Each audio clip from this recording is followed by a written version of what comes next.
ക്ഷമിക്കുവാനുള്ള കൃപ നമ്മൾ ആർജിക്കണം. കാരണം ക്ഷമിക്കാൻ നമുക്ക് കഴിഞ്ഞാൽ അത്രത്തോളം മനസ്സമാധാനം നമുക്കുണ്ടാകും. ക്ഷമിക്കാൻ നമുക്ക് കഴിഞ്ഞാൽ അത്രത്തോളം മനസ്സമാധാനം ഉണ്ടാകും. വൈരാഗ്യം മനസ്സിലിരിക്കുന്നിടത്തോളം മനസ്സ് അസ്വസ്ഥമായിരിക്കും. നമ്മുടേതാ. ആരെ കുറിച്ചാണോ ആ ആൾക്കൊരു കുഴപ്പമില്ല. വിഷയം മുന്നോട്ട് പോകട്ടെ. അബ്രഹാമിനെ ഓർത്ത് ദൈവം ലോത്തിനെയും കുടുംബത്തെയും രക്ഷപ്പെടുത്തി. ലോത്ത് ഇതുവരെ മനസ്സിലാക്കാത്ത ഒരു കാര്യമാണെന്ന് എൻ്റെ വിചാരം. എന്തുകൊണ്ടാണ് ഞാൻ രക്ഷപ്പെട്ടതെന്ന് ലോത്ത് ഇതുവരെ മനസ്സിലാക്കിയിട്ടില്ല എന്ന് പറയാനാണ് എനിക്ക് താല്പര്യം. ലോത്തിന്റെ ഗുണം കൊണ്ടല്ല, ലോത്തിന്റെ പ്രാർത്ഥന കൊണ്ടല്ല, ലോത്തിന്റെ നന്മ കൊണ്ടല്ല, മറിച്ച് അബ്രഹാമിനെ ഓർത്ത് ദൈവം ലോത്തിനെ കുടുംബത്തെ രക്ഷപ്പെടുത്തുക. പ്രിയ സഹോദരങ്ങളെ, ഞാനും നിങ്ങളും അറിയേണ്ട ഒരു കാര്യമുണ്ട്. ലോത്തിന്റെ രക്ഷയുടെ കാരണം ലോത്തല്ല. ലോത്തിന്റെ രക്ഷയുടെ കാരണം ലോത്തിന്റെ കുടുംബത്തോടുള്ള ദൈവത്തിന്റെ കൺസേൺ അല്ല, മറിച്ച് അബ്രഹാമിനോടുള്ള ദൈവത്തിന്റെ താല്പര്യമാണ്. അബ്രഹാമിന്റെ മുഖത്തെ ദൈവം ആദരിക്കുന്നത് കൊണ്ടാണ്. അവന്റെ പ്രാർത്ഥനയെ ദൈവത്തിന് മറികടക്കുവാൻ കഴിയാത്തത് കൊണ്ടാണ്. ഞാനും നിങ്ങളുമൊക്കെ പലപ്പോഴും പല നന്മകളും കിട്ടിക്കഴിയുമ്പോൾ ദൈവത്തെ സ്തോത്രം ചെയ്യാറുണ്ട്. അന്വേഷിക്കണം അതിന്റെ കാരണം എന്താന്ന്. അതിന്റെ കാരണം അന്വേഷിച്ച് ചെല്ലുമ്പോൾ പലപ്പോഴും നമ്മളാവില്ല അതിന്റെ കാരണക്കാർ. നമ്മൾ അനുഭവിക്കുന്ന അനുഗ്രഹത്തിന്റെ കാരണക്കാര് നമ്മളാകണമെന്ന് നിർബന്ധമില്ല. പ്രിയപ്പെട്ടവരെ, പിതാക്കന്മാരെ ഓർത്ത് തലമുറയെ അനുഗ്രഹിക്കുന്ന, പിതാക്കന്മാരുടെ മധ്യസ്ഥതയോർത്ത് തലമുറയെ അനുഗ്രഹിക്കുന്ന ഒരു ദൈവികമായ ശൈലി നാം ഇവിടെ കാണുകയാണ്. എബ്രായ ലേഖനത്തിൽ പരാമർശിക്കുന്ന വളരെ ഗഹനമായ ഒരു വിഷയമാണ് യേശുക്രിസ്തുവിന്റെ പൗരോഹിത്യം സംബന്ധിച്ചുള്ള. യേശുക്രിസ്തുവിന്റെ പൗരോഹിത്യത്തെ കുറിച്ച് പറയുമ്പോൾ എബ്രായ ലേഖനകർത്താവ് പറയുന്നു രണ്ട് പൗരോഹിത്യത്തെ കുറിച്ച്. ഒന്ന് ലേവിയ അല്ലെങ്കിൽ അഹറോന്യ പൗരോഹിത്യം, രണ്ട് മൽക്കീസദേക്കിന്റെ പൗരോഹിത്യം. മൽക്കീസദേക്കിന്റെ പൗരോഹിത്യം അഹറോന്റെ പൗരോഹിത്യത്തെക്കാൾ ശ്രേഷ്ഠമാണ് എന്ന് വരുത്തി തീർക്കുവാൻ എബ്രായ ലേഖനകർത്താവ് ഉപയോഗിക്കുന്ന മനോഹരമായ ഒരു ശ്രമമുണ്ട്. അത് മൽക്കീസദേക്ക് അബ്രഹാമിനെ അനുഗ്രഹിക്കുന്ന രംഗവുമായി ബന്ധപ്പെട്ടാണ്. ഉൽപ്പത്തി പുസ്തകം 14-ാം അധ്യായം. അബ്രഹാം മൽക്കീസദേക്കിന്റെ മുമ്പിൽ വന്ന് നിൽക്കുകയാണ്. മൽക്കീസദേക്ക് അബ്രഹാമിനെ അനുഗ്രഹിച്ചു. എബ്രായ ലേഖനകർത്താവ് പറയാണ്, അബ്രഹാം മൽക്കീസദേക്കിൽ നിന്ന് അനുഗ്രഹം ഏറ്റുവാങ്ങുമ്പോൾ ലേവി, അതായത് അഹറോന്യ പൗരോഹിത്യത്തിന്റെ ആദ്യ പിതാവായ ഗോത്രപിതാവായ ലേവി അവന്റെ കടിപ്രദേശത്ത് ഉണ്ടായിരുന്നുവെന്നാണ്. ഉത്ഭവസ്ഥാനം എന്നാണ് കടിപ്രദേശം എന്ന വാക്കുകൊണ്ട് അർത്ഥമാക്കുക. മൽക്കീസദേക്ക് അബ്രഹാമിനെ അനുഗ്രഹിക്കുമ്പോൾ ലേവി അബ്രഹാമിന്റെ കടിപ്രദേശത്ത് ഉണ്ടായിരുന്നു എന്ന് പറഞ്ഞാൽ മൽക്കീസദേക്ക് കൊടുത്ത അനുഗ്രഹം ലേവിയും കൈപ്പറ്റി എന്നാണ് വിവക്ഷ. പ്രിയപ്പെട്ടവരെ, അബ്രഹാമിന് 175 വയസ്സുള്ളപ്പോഴാണ് മരിക്കുക. അബ്രഹാമിന് 100 വയസ്സുള്ളപ്പോഴാണ് ഇസഹാക്ക് ജനിച്ചത്. ഇസഹാക്കിന് 60 വയസ്സുള്ളപ്പോഴാണ് യാക്കോബ് ജനിക്കുന്നത്. അങ്ങനാണെങ്കിൽ യാക്കോബിന് 15 വയസ്സുള്ളപ്പോൾ അബ്രഹാം മരിച്ചു. യാക്കോബിന് 15 വയസ്സുള്ളപ്പോൾ അബ്രഹാം മരിക്കുമ്പോൾ എബ്രായ ലേഖനം പറയുന്നത് യാക്കോബിന്റെ മകൻ ലേവി മൽക്കീസദേക്ക് അബ്രഹാമിനെ അനുഗ്രഹിക്കുമ്പോൾ ആ അനുഗ്രഹം ഏറ്റുവാങ്ങി എന്നാണ്. ഞാനിത് പറയുന്നത് വളരെ ബോധപൂർവമാണ്. ഞാനും നിങ്ങളും അനുഭവിക്കുന്ന അനുഗ്രഹത്തിന്റെ കാരണക്കാര് നമ്മളാകണമെന്ന് നിർബന്ധമില്ല. നമ്മൾ കുറച്ച് നേർച്ച അർപ്പിച്ച് സഹോദരങ്ങളെ അവനവന്റെ മനസാക്ഷിയോട് ചോദിക്കണം. തികച്ചും സ്വാർത്ഥ നിർഭരമായ പ്രാർത്ഥനയാണ് ഞാൻ നിങ്ങൾ ദൈവസന്നിധി കഴിച്ചുകൊണ്ടിരിക്കുന്നത്. നമ്മുടെ നേർച്ചകളിൽ, നമ്മുടെ കാഴ്ചകളിൽ, നമ്മുടെ ആരാധനകളിൽ ആത്മാർത്ഥതയുടെ കണിക എത്രയുണ്ടെന്നുള്ളതൊരു പുനഃപരിശോധന നടത്തേണ്ടതാണ്. അനുഗ്രഹത്തിന്റെ കാരണം എന്ന് പറയുന്നത് ഞാനാകണമെന്ന് നിർബന്ധമില്ല. നിങ്ങളുടെ മുമ്പിൽ നിൽക്കുമ്പോൾ വളരെ തുറന്ന മനസ്സോടെ ഞാൻ പറയുകയാണ്, എൻ്റെ അനുഗ്രഹത്തിന്റെ കാരണം ഞാനല്ല എന്ന് വളരെ ബോധ്യം എന്നെ വ്യക്തിപരമായി ഒരു കുറ്റബോധത്തോടെയാണെങ്കിലും ഭരിക്കുന്നുണ്ട്. അതൊരു നല്ല ബോധ്യമല്ല, കുറ്റബോധത്തോടെ ഓർക്കേണ്ട ബോധ്യമാണ്. ലോത്തിന്റെ രക്ഷയുടെ കാരണക്കാരൻ അബ്രഹാമാണ്. ലോത്ത് അറിയാതെ ലോത്ത് രക്ഷപ്പെടുകയാണ്. ലോത്തിന്റെ മേലുള്ള ദൈവത്തിന്റെ പദ്ധതി നോക്കിക്കേ. അവന്റെ വീട്ടിലേക്ക് ചെല്ലുന്നു, അവനെ കൈപിടിച്ച് പട്ടണം കടത്തുകയാണ്. പ്രിയപ്പെട്ടവരെ, ഒരു മധ്യസ്ഥതയുടെ വാല്യൂ എന്താണെന്ന്, ഒരു ദൈവം ആദരിക്കുന്ന ഒരു മുഖത്തിന്റെ വില എന്താണെന്ന് വേദപുസ്തകം പരിചയപ്പെടുത്തുക. അതുകൊണ്ടാണ് നമ്മൾ ഈ കബറിങ്കലൊക്കെ വന്ന് വീണ് കരയുന്നത്. അതുകൊണ്ടാണ് കണ്ണുനീരോടെ പൂർവികരുടെ കബറിടത്തിലേക്ക് നമ്മൾ പോകുന്നത്. അതുകൊണ്ടാണ് സഹോദരങ്ങളെ, മരിച്ച പൂർവികരെയും വിശുദ്ധരെയും രണ്ടും ഒരേ ഗണത്തിലാണ്. വിശുദ്ധിയുടെ അളവിൽ ഏറ്റക്കുറച്ചിലുണ്ടെന്നുള്ളതേ ഉള്ളൂ. നമ്മുടെ വല്യപ്പം മുതൽ പരിമല തിരുമേനി വരെ വിശുദ്ധരുടെ ഗണത്തിലേക്ക് ഏറ്റക്കുറച്ചിലുകളുണ്ട്. സത്യവിശ്വാസത്തിൽ ജീവിച്ച എല്ലാവരെയും വിശുദ്ധ കുർബാന തക്സയിൽ തൂയോബോ ശുശ്രൂഷയിൽ ഓർക്കുന്ന ഗണത്തില് എല്ലാവരും, വിശുദ്ധ കന്യകമറിയാം ഉൾപ്പെടെ ആദാം മുതൽ ഇന്ന് വരെയുള്ള സകല ആളുകളെയും ഓർക്കുന്നതായ സമയം ഇവരെല്ലാം നമ്മുടെ മധ്യവർത്തികളാണ്. ദൈവസന്നിധിയിൽ അവരെ അനുസ്മരിച്ചുകൊണ്ട് കൈപ്പറ്റിയ അനുഗ്രഹങ്ങൾക്ക് നന്ദി പറയുകയാണ്. സത്യത്തിൽ മധ്യസ്ഥ പ്രാർത്ഥനയും കബറങ്കല ധൂവ പ്രാർത്ഥനയും ഒക്കെ അനുഗ്രഹങ്ങൾക്ക് വേണ്ടിയുള്ളത് എന്നതിനേക്കാൾ ലഭിച്ച അനുഗ്രഹങ്ങൾക്കുള്ള നന്ദി പ്രകാശനം എന്ന് പറയാനാണ് വ്യക്തിപരമായി എനിക്ക് താല്പര്യം. ഒത്തിരി കടപ്പെട്ടിരിക്കുന്നു പൂർവികരോട്. പക്ഷെ ഇന്നത്തെ പ്രശ്നം എന്താണെന്നറിയാമോ? അടുത്ത തലമുറയിലേക്ക് ഈ അനുഗ്രഹങ്ങളെ കൈമാറ്റം ചെയ്യുവാനുള്ള യോഗ്യത ആർക്കുണ്ട് എന്നുള്ളതാണ്. എല്ലാ മേഖലകളിലും നമ്മൾ കാണുന്ന ഒരു പ്രത്യേകതയാണ്. ആത്മീയരായിരിക്കുന്ന ഒരാൾ മരിക്കുമ്പോൾ ആ തലമുറ അന്യം നിന്നു പോകുന്ന, തലമുറയിൽ പിന്നെ ആണുങ്ങളും പെൺപിള്ളേരും ഒക്കെ ആയിട്ടുണ്ട്, പക്ഷെ ആത്മീയത അന്യം നിന്നു പോകുന്ന ഒരു സ്ഥിതിവിശേഷം. ആത്മീയത അന്യം നിന്നു പോകുക അത് ഏത് പൗരോഹിത്യ മേഖലകളിലുണ്ട്. കുടുംബത്തിന്റെ വലിയ വിശാലമായ കുടുംബ പശ്ചാത്തലങ്ങളും പാരമ്പര്യങ്ങളും ഒക്കെ പറയുന്നിടത്തും ഈ ഒരു ഭീഷണി ഇന്ന് നാം നേരിടുന്നുണ്ട്. ആത്മീയത അന്യം നിന്നു പോവുകയാണ്. പകരക്കാരില്ലാത്ത, അവർ തുടങ്ങി വെച്ചതിന്റെ തുടർച്ചക്കാരാകുവാൻ ആളില്ലാത്ത ഒരു ഗതികേട് നമ്മുടെ കുടുംബങ്ങളിലും സഭയിലും ദേവാലയങ്ങളിലും ഒരു വലിയ ഭീഷണിയായിട്ട് നിലകൊള്ളുക. അതുകൊണ്ടാണ് ഞാൻ ആദ്യം പറഞ്ഞത്, ക്രിസ്തുവിലേക്ക് ഒരു മടക്കയാത്ര, ക്രിസ്തുവിന്റെ വാക്കുകളിലേക്ക് ഒരു തിരിച്ചുപോക്ക്. അബ്രഹാമിനെ ഓർത്ത് ലോത്തിനെ രക്ഷപ്പെടുത്തുന്ന ദൈവത്തിന്റെ പദ്ധതി. നീ ബന്ധപ്പെട്ടോടുക, നീ അവിടെ എത്തുവോളം എനിക്കൊന്നും ചെയ്യുവാൻ കഴിയുകയില്ല. ദൈവം തന്റെ നിസ്സഹായത വെളിപ്പെടുത്തുന്നു. അബ്രഹാമിന്റെ മുഖത്തെ ആദരിച്ചുകൊണ്ട്, അബ്രഹാമിന്റെ മധ്യസ്ഥത കണക്കിലെടുത്തുകൊണ്ട്. പ്രിയപ്പെട്ടവരെ, ലോത്തിന്റെ ഗുണവിശേഷങ്ങളല്ല, അബ്രഹാമിന്റെ മുഖമാണ് ദൈവം ആദരിച്ചത്. 2, ബന്ധപ്പെട്ടോടുക. ഇതാണ് വാക്ക്. നമ്മൾ ഒരു ഓട്ടത്തിലാണ്. കഴിഞ്ഞ 10, 12, 13 മാസങ്ങളായിട്ട് ഒരു ഓട്ടമാണ്. രക്ഷപ്പെട്ടുള്ള ഓട്ടമാണ്. ആരെങ്കിലും കണ്ടു കഴിഞ്ഞാൽ ഒരു പടി അകന്നു നിന്ന് സംസാരിച്ച, ഇടപെട്ട, പെരുമാറി നമ്മൾ ഒരു ഓട്ടത്തിലാണ്. ഒരുപാട് നഷ്ടങ്ങൾ വരുത്തിക്കൂട്ടിയ ഒരു ഓട്ടമാണ്. വ്യക്തിപരമായി നമുക്കൊക്കെ നഷ്ടങ്ങൾ വന്നു. സാമൂഹിക സംവിധാനങ്ങളിൽ നഷ്ടങ്ങൾ വന്നു. സാമ്പത്തിക മേഖലകളിൽ തകർച്ചകൾ നേരിട്ടു. കണക്കെടുക്കാൻ കഴിയാത്തത്ര ഭീകരമാണ് ഇന്ന് ലോകം നേരിടുന്ന സാമ്പത്തികമായ തകർച്ച. ആരും വേണ്ടുന്നില്ല എന്നുള്ളതേ ഉള്ളൂ. വളരെ നല്ല നിലയിൽ ബിസിനസ് നടത്തുന്ന, വിദ്യാഭ്യാസ മേഖലയിലും ആരോഗ്യ മേഖലകളിലുമൊക്കെ പ്രബലമായ സ്ഥാപനങ്ങൾ നടത്തുന്ന ഒരു സഹോദരൻ കഴിഞ്ഞ ദിവസം സംസാരിച്ചപ്പോൾ പറയുകയാണ്, വളരെ സ്നേഹമുണ്ട്, അടുപ്പമുണ്ട്. ആരെങ്കിലും പാവപ്പെട്ട മനുഷ്യരെ സഹായിക്കേണ്ട അത്യാവശ്യം വരുമ്പോൾ ഒന്ന് ഫോൺ ചെയ്താൽ, അച്ഛാ എത്ര വേണം, 25,000 വേണോ 50,000 വേണോ ഒന്ന് ചോദിക്കുന്ന അത്രമാത്രം സാമ്പത്തികമായി സഹായിക്കാൻ മനസ്സുള്ള, വ്യക്തിപരമായി എന്നോട് അടുപ്പമുള്ള സഹോദരൻ സംസാരിക്കുകയാണ്. 1000 രൂപ ഇന്ന് എന്നെ സംബന്ധിച്ചൊരു വലിയ വിലയുള്ള തുകയാണ്. 10,000 രൂപ എന്ന് പറഞ്ഞാൽ ഇന്ന് എന്നെ സംബന്ധിച്ച് എടുക്കാൻ ബുദ്ധിമുട്ടുള്ള തുകയാണ്. പ്രിയപ്പെട്ടവരെ, കോടികളിട്ട് അമ്മാനമാടിയ ആളുകൾ ഇന്ന് 1000-നും 10,000-നും ഒക്കെ മുമ്പിൽ വിഷമിക്കുന്ന സാഹചര്യം. ഞാൻ സത്യത്തിൽ സാമ്പത്തികമായ പ്രതിസന്ധിയെക്കുറിച്ച് ഏതാണ്ടൊക്കെ ഒരു ധാരണ എൻ്റെ മനസ്സിലുണ്ടായിരുന്നു. എങ്കിലും ഈ ചെറുപ്പക്കാരൻ്റെ വാക്ക് കേട്ടപ്പോൾ ഞാൻ അന്തം വിട്ടുപോയി. പ്രിയപ്പെട്ടവരെ, ഒരുപക്ഷെ സ്ഥിരം സാലറി കിട്ടിയ ആളുകൾ അനുഭവിക്കാത്ത ഒരു ബുദ്ധിമുട്ടാണ്. ബിസിനസ് രംഗങ്ങളിൽ ലഭിച്ച തുക പലയിടത്ത് ഇൻവെസ്റ്റ് ചെയ്ത് മുന്നോട്ട് പോകുന്ന ആളുകൾ നേരിട്ട പ്രതിസന്ധി വിവരിക്കാനാവുന്നതിനപ്പുറം. ഞാൻ പറഞ്ഞത് ഒരോട്ടത്തിലാണ്. കൊറോണ എന്ന മഹാമാരിയിൽ നിന്ന് രക്ഷ തേടിയുള്ള ഓട്ടമാണ്. ഇതുവരെ എങ്ങും എത്തിയില്ല.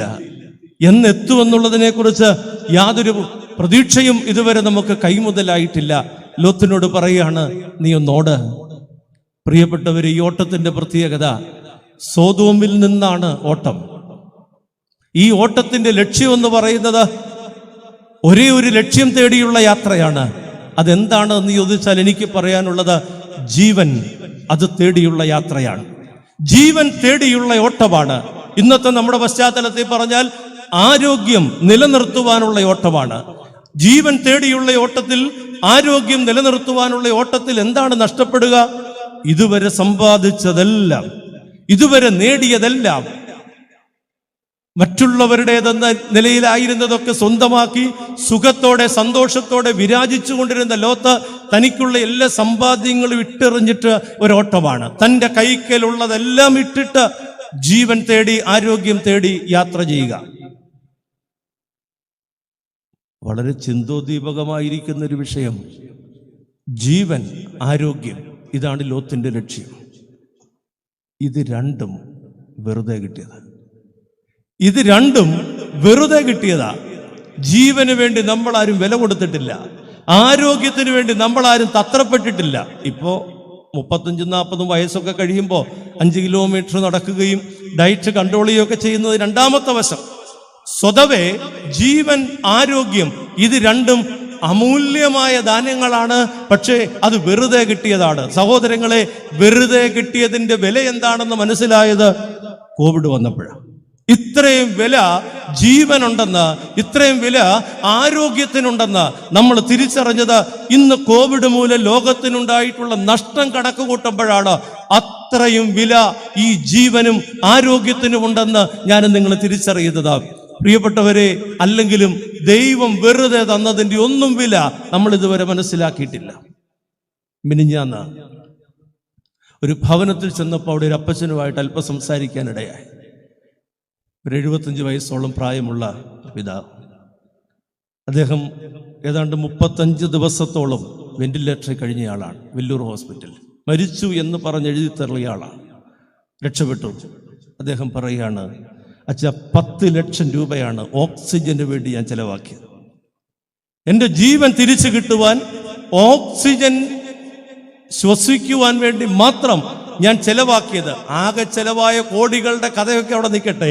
വെറുതെ ഞാൻ ശ്വസിച്ചുകൊണ്ടിരുന്ന എൻ്റെ 60 വയസ്സ് വരെ, 65 വയസ്സ് വരെ ഞാൻ വെറുതെ ഒരു പൈസ മുടക്കാതെ ശ്വസിച്ചുകൊണ്ടിരുന്ന ഓക്സിജന് വേണ്ടി കഴിഞ്ഞ 1.5 വർഷത്തിനിടയ്ക്ക് ഞാൻ ചെലവാക്കിയത് 10 ലക്ഷത്തിലധികം രൂപയാണെന്ന് പറഞ്ഞു. സഹോദരങ്ങളെ, വില കുറഞ്ഞതിന് വേണ്ടി പ്രാർത്ഥിക്കുന്നവരാണ് നമ്മളൊക്കെ. വില കുറഞ്ഞതിന് വേണ്ടി അധ്വാനിക്കുന്നവരാണ് നമ്മളൊക്കെ. വില കുറഞ്ഞതിന് വേണ്ടി നെട്ടോട്ടോടുകയാണ്. വില ഉള്ളതിൻ്റെ കണക്ക് ഇതുവരെ ഞാൻ നിങ്ങൾ എടുത്തിട്ടില്ല. ഒരുപക്ഷെ നിങ്ങൾക്ക് പരിചയമുള്ള ഒരാളായിരിക്കാം. ഇന്ന് മോട്ടിവേഷൻ ക്ലാസ്സുകളിൽ ആ മേഖലയിൽ അത്യുജ്വലമായി പ്രശോഭിക്കുന്ന ഒരാളാണ് അനീഷ് മോഹൻ എന്ന് പറയുന്ന ഒരു സഹോദരൻ. അദ്ദേഹത്തിന്റെ അനുഭവം, വളരെ പാവപ്പെട്ട ഒരു കുടുംബത്തിൽ ജനിച്ച് ഒരു തരത്തിലും മുന്നോട്ട് ജീവിതം പോകാത്ത പശ്ചാത്തലത്തിൽ വളർന്ന് ഒരു ഏറ്റുമുട്ടൽ ജീവിതവുമായിട്ട് നടത്താൻ തീരുമാനിച്ച അദ്ദേഹം പാലാ പോളിടെക്നിക്കിൽ അഡ്മിഷൻ എടുക്കുകയാണ്. പാലാ പോളിടെക്നിക്കിൽ അഡ്മിഷൻ എടുക്കുമ്പോൾ അദ്ദേഹത്തിന്റെ ഏക വാശി അത് കുടുംബത്തോട്, തൻ്റെ പ്രാരാബ്ദങ്ങളോട്, തൻ്റെ പട്ടിണിയോടുള്ള ഒരു ഏറ്റുമുട്ടലിന്റെ വാശിയാണ്. ഈ പോളിടെക്നിക്കിൽ 1-ാം സ്ഥാനത്ത് ജയിക്കണം, 1-ാമതായി ജയിക്കണം. പറഞ്ഞതുപോലെ സംഭവിച്ചു. രാവിലെ ട്യൂഷനുണ്ട്, വൈകിട്ട് ട്യൂഷനുണ്ട്. ഇതിനിടയ്ക്കാണ് ഇത്രയും ദൂരം യാത്ര ചെയ്ത് അദ്ദേഹം പഠിക്കാനായിട്ട് പാലായിക്ക് പോയിക്കൊണ്ടിരുന്നത്. പോളിടെക്നിക്കിൽ 1-ാം റാങ്ക്, ഓൾ കേരളയിൽ 3-ാം റാങ്ക്. വളരെ മിടുക്കനായി അദ്ദേഹം സ്വന്തം അനുഭവത്തെക്കുറിച്ച് അഭിമാനത്തോടെ ഓർത്ത ചില നിമിഷങ്ങൾ, ചിലർക്ക് അങ്ങനെയാണല്ലോ, അഭിമാനത്തോടെ ഓർക്കുവാൻ അധികമൊന്നുമില്ല, ചില നിമിഷങ്ങൾ വീണ് കിട്ടും. അദ്ദേഹം ISROയിലൊരു ഇന്റർവ്യൂ അറ്റൻഡ് ചെയ്യാൻ വേണ്ടിയിട്ട് ആപ്ലിക്കേഷൻ സമർപ്പിച്ച് തിരുവനന്തപുരത്ത് നിന്ന് തിരിച്ച് കോട്ടയത്തിന് വരുമ്പോൾ റെയിൽവേ സ്റ്റേഷനിൽ ഇറങ്ങി അരോഗ്യ ദൃഢഗാത്രനായ ഒരു 23-24 വയസ്സുള്ള ഒരു ചെറുപ്പക്കാരനെ സംബന്ധിച്ച് അതിരമ്പുഴയ്ക്ക് പോകാനായിട്ട് റെയിൽവേ ട്രാക്ക് ക്രോസ് ചെയ്ത് നാഗമ്പടത്തേക്ക് ബസ് സ്റ്റോപ്പിലേക്ക് കയറുക എന്ന് പറയുന്ന ഒരു വലിയ കാര്യമൊന്നുമല്ല. നമ്മളൊക്കെ എത്രയോ തവണ ഓടിക്കേറിയിട്ടുള്ള സ്ഥലമാണ്. അദ്ദേഹം അങ്ങനെ തീരുമാനിച്ചു. റെയിൽവേ സ്റ്റേഷനിൽ നിന്ന് റെയിൽവേ ട്രാക്ക് മുറിച്ച് നാഗമ്പടം ബസ് സ്റ്റോപ്പിലേക്ക് അദ്ദേഹം യാത്രയായ വഴിക്ക് നടന്നു പോകുമ്പോൾ അദ്ദേഹത്തിന്റെ കാലിൽ കെട്ടിയിരുന്ന ഒരു ചെറിയ കെട്ടഴിഞ്ഞു പോയിട്ട് അത് ട്രാക്കിലുടക്കി അദ്ദേഹം ട്രാക്കിൽ തലയടിച്ച് വീണ് ബോധരഹിതനായിട്ട് മാറി. ട്രെയിൻ കയറി ഇറങ്ങിപ്പോയി. ഒരു കാലും ഒരു കൈയും നഷ്ടപ്പെട്ടു. ഒരു കാലും ഒരു കൈയും നഷ്ടപ്പെട്ടു. അദ്ദേഹം ഹോസ്പിറ്റലിലായി. ബോധം വന്നപ്പോ തൻ്റെ അന്വേഷണത്തിൽ മനസ്സിലായി ഒരു ഏറിയ പോയി. അദ്ദേഹം അമ്മയോട് ചോദിച്ചൊരു ചോദ്യമുണ്ട്, കൊല്ലരുതായിരുന്നു എന്നെ. അമ്മ പറഞ്ഞ മറുപടി, എനിക്ക് സ്നേഹിക്കാൻ നീ വേണം. നമ്മളായിരുന്നെങ്കിൽ അല്പം വ്യത്യാസം മറുപടിക്ക് പറഞ്ഞത്, എന്നെ സ്നേഹിക്കാൻ ഒത്തിരി സ്വാർത്ഥതയുണ്ട്. അമ്മയുടെ സ്നേഹത്തിൽ ഇന്ന് സ്വാർത്ഥതയുണ്ട്, അപ്പൻ്റെ സ്നേഹത്തിൽ ഇന്ന് സ്വാർത്ഥതയുണ്ട്, മക്കളുടെ സ്നേഹത്തിൽ മിക്കവാറും അതേ ഉള്ളൂ എന്ന് വേണമെങ്കിൽ മാതാപിതാക്കൾ പറയുമായിരിക്കും. സ്വാർത്ഥതയിലൂന്നിയ രക്തബന്ധത്തിന്റെ തലങ്ങളിൽ പോലും ഇന്ന് സ്വാർത്ഥതയിലൂന്നിയ സ്നേഹം. അമ്മ പറഞ്ഞ വാചകം വളരെ ബുദ്ധിയുള്ള ഒരു വാക്കാണ്. എന്താ? എനിക്ക് സ്നേഹിക്കാൻ നീ വേണം. കാലം കുറെ കഴിഞ്ഞ അനുഭവങ്ങളിലേക്ക് ഞാൻ പോകുന്നില്ല. അദ്ദേഹം ഇന്ന് ക്ലാസ് എടുക്കുമ്പോൾ പ്രാദേശിക, ദേശീയ, ഇന്റർനാഷണൽ അവാർഡുകൾ ഒരുപാട് വാരിക്കൂട്ടിക്കൊണ്ട് അദ്ദേഹം ഇന്ന് പ്രവർത്തിക്കുകയാണ്. അദ്ദേഹത്തിന്റെ പ്രധാനപ്പെട്ട ഒരു പ്രോഗ്രാം, അതിന്റെ ക്യാപ്ഷൻ ഇങ്ങനെയാണ്: count your blessing. Count your blessing. നമ്മൾ എണ്ണാത്ത ഒരു ബ്ലെസ്സിങ് ആണ് നഷ്ടപ്പെട്ടു കഴിഞ്ഞപ്പോൾ തിരിച്ചറിഞ്ഞത്. സഹോദരങ്ങളെ, വിലയില്ലാത്തതിനു വേണ്ടി നമ്മൾ ഒത്തിരി സങ്കടപ്പെടാറുണ്ട്, ഒത്തിരി കണ്ണുനീരൊഴുക്കാറുണ്ട്. ഞാൻ പറയട്ടെ, ഇന്ന് നിങ്ങൾ പ്രാർത്ഥിക്കുന്ന പ്രധാനപ്പെട്ട പ്രാർത്ഥനാ വിഷയങ്ങൾ, ഹൃദയം നുറങ്ങി മനസ്സ് തകർന്ന് പ്രാർത്ഥിക്കുന്ന വിഷയങ്ങളെല്ലാം നിങ്ങൾ അനുഭവിക്കുന്ന വിലയേറിയതുമായി താരതമ്യം ചെയ്താൽ വെറും മൂല്യമില്ലാത്തതാണ്. താരതമ്യം ചെയ്യാനൊക്കാത്ത വില അത്രയുള്ളൂ അതിന് എന്ന് തിരിച്ചറിയണം. വിലയുള്ളതിന് വേണ്ടി ദൈവത്തെ സ്തുതിക്കുക, വിലയില്ലാത്തതിന് വേണ്ടിയുള്ള പ്രാർത്ഥന അവസാനിപ്പിച്ചിട്ട് വിലയേറിയതിനു വേണ്ടി ദൈവത്തെ സ്തുതിക്കുക. ഒരു ചെറുപ്പക്കാരൻ, ഒരു കൊച്ചൻ MBBS പഠിക്കുക. തിരുവേനിക്ക് വളരെ അടുപ്പമുള്ള ഒരു കുടുംബമാണ്. ഒരു യാത്രയിൽ, ബൈക്ക് ടോറസിന്റെ അടിയിലോട്ട് ചെന്ന് കയറി. കാല് തൊടവെച്ച് ജാമായി പോയി. MBBS പഠനം, അതിനിടയ്ക്ക് ഹോസ്പിറ്റലിൽ നിന്ന് വീട്ടിൽ വന്ന് വളരെ രസകരമായിട്ട് സംസാരിക്കുന്ന ഒരു പയ്യനാണ്. എത്ര വേദനയുടെ മധ്യത്തിലും അവൻ്റെ സംസാരം കേട്ട് കഴിഞ്ഞാൽ നമുക്കൊരു വലിയ ഇൻസ്പിറേഷനാണ്. ഇവൻ ഇങ്ങനെ സംസാരിക്കും. നമ്മളൊക്കെ അയ്യോ ഭാവത്തോടെ. അല്ലെങ്കിലും അങ്ങനെ നമ്മൾ രോഗികളെ കാണാൻ പോയാൽ രോഗിയുടെ ഉള്ള ആത്മവീര്യം കൂടെ ചോർന്നു പോവുക അല്ലാതെ, സ്ത്രീകളാണെങ്കിൽ മൂക്കത്ത് വിരൽ വെച്ച് രോഗി റീത്ത് കൊണ്ടുവന്നില്ലേ എന്ന് ചോദിക്കുന്ന പരുവത്തില്ല. അതുകൊണ്ട് ദൈവത്തെ ഓർത്ത് നമ്മളൊക്കെ പോകാതിരിക്കുന്നതാണ് നല്ലത്. പല ആളുകളും പറയുന്ന പരാതി, അവർക്ക് ഇത്ര അസുഖമായിട്ട് ഞങ്ങളോടൊന്നും പറഞ്ഞില്ലെന്ന്. എങ്ങനെ പറയും? നമ്മളോടൊക്കെ പറഞ്ഞാൽ ആ രോഗം വഷളാകുകയല്ലാതെ. അതുകൊണ്ട് നമ്മളൊക്കെ അറിയാതിരിക്കുന്നതാണ് പലരുടെയും ആരോഗ്യം നന്നായിട്ട് പോകാൻ. ഞാൻ പറഞ്ഞത്, ഇവൻ വളരെ രസകരമായി സംസാരിക്കുന്നവൻ. ഒരു 1.5 വർഷം കഴിഞ്ഞ് അവൻ എന്നോട് പറഞ്ഞൊരു കാര്യമുണ്ട്. അച്ഛാ, എനിക്ക് അത്ഭുതം തോന്നുന്നു. ഒന്ന് സ്വന്തമായിട്ടൊന്ന് ടോയ്ലറ്റിൽ പോകുക എന്ന് പറയുന്നത് ഇത്രയും വലിയ അത്ഭുതമാണെന്ന് ഞാനിപ്പോഴാണ് മനസ്സിലാക്കി. MBBS 2.5 വർഷം പഠിച്ചിട്ട് എനിക്ക് മനസ്സിലായില്ല സ്വന്തമായി ഒന്ന് ടോയ്ലറ്റിൽ പോകാൻ ഒക്കുക എന്ന് പറയുന്നത് ഇത്രയും വലിയ അനുഗ്രഹമാണെന്ന് ഞാൻ ഇപ്പോഴാച്ചാ തിരിച്ചറിയുന്നത്. ഞാൻ കുറേ വായിച്ചു ആ വാക്കുകളിൽ നിന്ന്. പോന്നപ്പോഴൊക്കെ എൻ്റെ മനസ്സിലെ ചിന്ത അത് മാത്രമായിരുന്നു. ഇത്രയും വലിയ ഒരു അനുഗ്രഹമാണെന്ന് ഞാൻ ഇപ്പോഴാണ് തിരിച്ചറിയുന്നത്. സഹോദരങ്ങളെ, വിലയില്ലാത്തതിന് വേണ്ടി സമയം ചെലവാക്കുകയാണ് നമ്മൾ, വിലയില്ലാത്തതിന് വേണ്ടി പ്രാർത്ഥിക്കുകയാണ് നമ്മൾ, വിലയില്ലാത്തതിന് വേണ്ടി നേർച്ചകളും തീർത്ഥാടനങ്ങളും നടത്തുകയാണ്. നമുക്കത് അവസാനിപ്പിച്ചിട്ട് വിലയേറിയതിനെ, അമൂല്യമായതിനെ തിരിച്ചറിയാനെങ്കിലും ഒരു നിമിഷം ചെലവഴിക്കും. ഇതൊക്കെയാണ് ധ്യാനം. ഏതെങ്കിലും ആരുടെയെങ്കിലും പ്രസംഗം കേട്ടിട്ട് പോകുന്നതല്ല പ്രിയപ്പെട്ടവരെ. ധ്യാനം അവനവനിലെ വിലയേറിയതിനെ, അതിൻ്റെ മഹത്വത്തെ തിരിച്ചറിയുന്നതാണ്. ലോത്തോടുകയാണ് സോദോമിലേക്ക് എന്തിനു വേണ്ടി ജീവൻ നിലനിർത്തും. ആകെ കിട്ടുന്നത് ജീവൻ മാത്രമാണ്. അപ്പം നഷ്ടപ്പെടുന്നത് എല്ലാം നഷ്ടപ്പെടുകയാണ്. ആകെ കിട്ടുന്നത് ജീവൻ മാത്രമാണ്. എനിക്ക് സങ്കടം തോന്നുകയാണ് ഈ വാക്ക് പറയുമ്പോൾ, ഈ ഭാഗത്തെക്കുറിച്ച് പരാമർശിക്കുമ്പോൾ. എത്ര സഹോദരങ്ങളാണ് നമ്മുടെ നാട്ടിൽ ആത്മഹത്യ ചെയ്യുന്നത്? എത്ര സഹോദരങ്ങളാണ് ഈ കോവിഡുമായിട്ട് ബന്ധപ്പെട്ട് ആത്മഹത്യ ചെയ്തത്? ആത്മഹത്യ ചെയ്യുന്നവന്റെ വിഷയം എന്താണ്? എല്ലാം നഷ്ടപ്പെട്ടു എന്നുള്ള തോന്നല. പക്ഷെ ലോത്ത് പറയുന്നു, എല്ലാം നഷ്ടപ്പെട്ടാലും വേണ്ടില്ല, എല്ലാം നഷ്ടപ്പെടുത്താൻ ഞാൻ തയ്യാറാണ്, എല്ലാം ഉപേക്ഷിക്കാൻ ഞാൻ തയ്യാറാണ്. എനിക്ക് ജീവനാണ് വേണ്ടിയത്, എല്ലാറ്റിനേക്കാൾ വലുത് ജീവനാണ് എന്ന തിരിച്ചറിവിൽ എല്ലാം ഉപേക്ഷിക്കാൻ തയ്യാറായി. പ്രിയപ്പെട്ടവരെ, ജീവന്റെ വില അതുകൊണ്ട് തന്നെ അതുല്യമാണ്, അമൂല്യമാണ്. എല്ലാം നഷ്ടപ്പെട്ടാലും ജീവനുണ്ടെങ്കിൽ നാം ഇന്നും വിലയുള്ളവരാണ്, അമൂല്യരാണ് എന്നുള്ള തിരിച്ചറിവ് നമ്മെ ഭരിക്കണം. സോദോമിന്റെ സുഖങ്ങൾ ഉപേക്ഷിക്കുക, സോദോമിന്റെ മനോഹരത്വം ഉപേക്ഷിക്കുക, സോദോമിന്റെ എല്ലാ സന്തോഷങ്ങളും ഉപേക്ഷിക്കുക.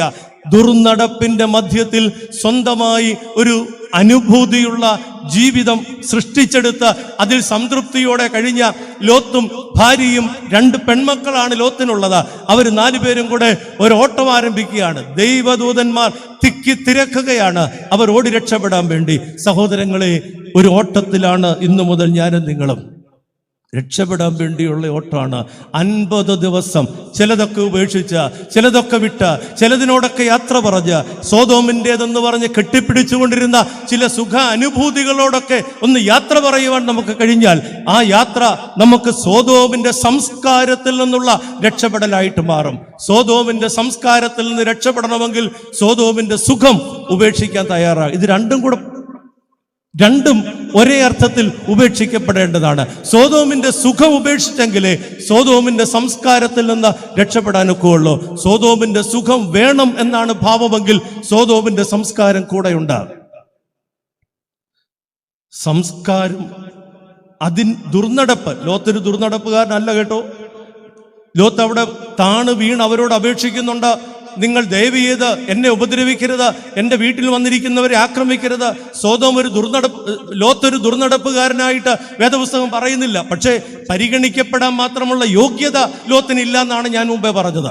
പ്രിയപ്പെട്ടവരെ, ഇവിടെ സോതോമിന്റെ സംസ്കാരത്തിൽ നിന്ന് രക്ഷപ്പെടണമെങ്കിൽ സോതോമിന്റെ സുഖം ഉപേക്ഷിക്കാൻ തയ്യാറാകണം. അത് വിട്ടിട്ട് ലോത്ത് യാത്രയാവുകയാണ്.